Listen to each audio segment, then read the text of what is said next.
The quality of our life is just how well we manage things with ourselves.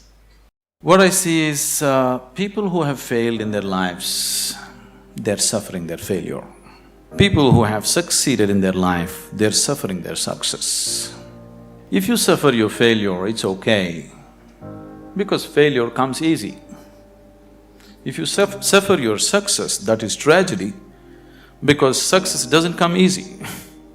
So, something that you worked for, something that you always longed for, something that you wanted to create in your life, when it happens, if you start suffering that, that's the real tragedy of life. But a large number of successful people on the planet are suffering their success. If you look at people, look at yourself and see, you're still young people, most of you. When you're 5 years of age, how happy you were, and today, how happy you are. If we make a chart out of it, a graph out of it, is it moving upward or downward?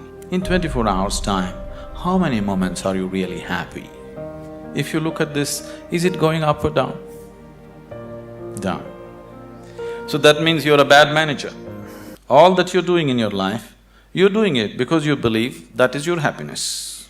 You educate yourself, you pursue careers, you build families, you run after your ambitions. So many things you do because somewhere you believe fulfilling those things will bring you happiness.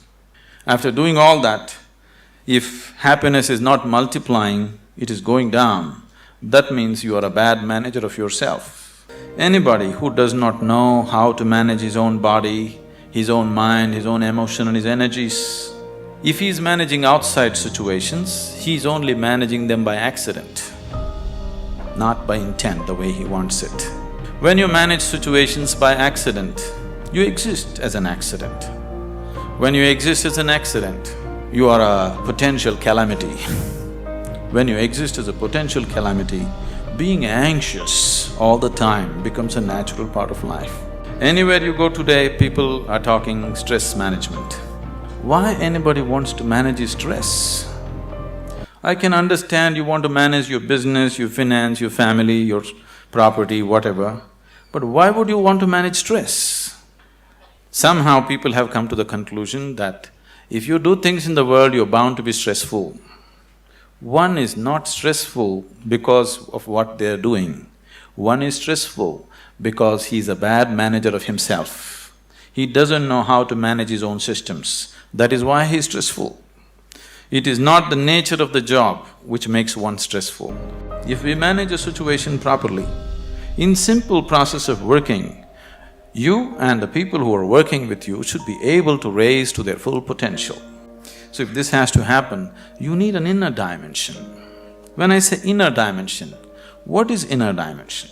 If you are capable of gathering such a large body and so much mind, there must be something more fundamental than this.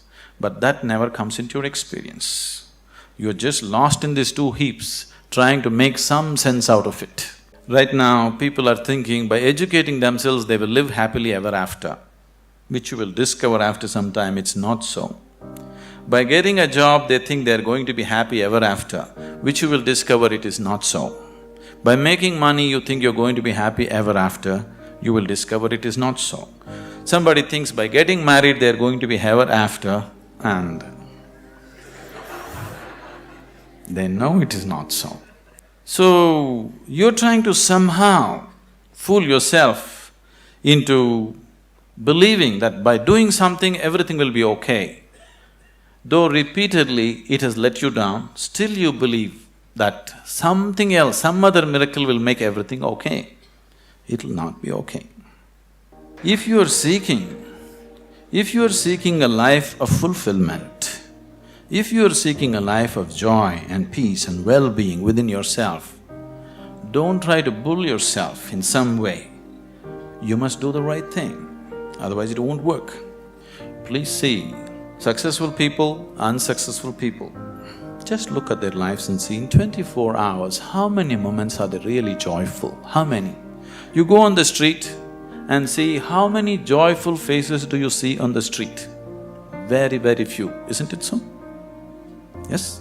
If you see any, usually they are young faces. Over 30 faces are all long faces. What's happened to them? For most of them, their lives have worked out far better than they ever imagined. If you look at yourself as a generation, never before another generation of people have been this comfortable and this well physically as you are right now, isn't it? So somewhere we have neglected the interiority. So if whatever is happening outside is happening within you, you being peaceful and happy in your life is a faraway thing, it's never going to happen. Only when a person begins to experience a dimension beyond the physical within himself, then he can play with the physical world whichever way he wants. He can do the best that he can do with the outside world, but the interiority is undisturbed, always the way you want it. If you want to live a life of fulfillment and well-being and offer the same to people around you, it's extremely important you know what it means to manage your interiority.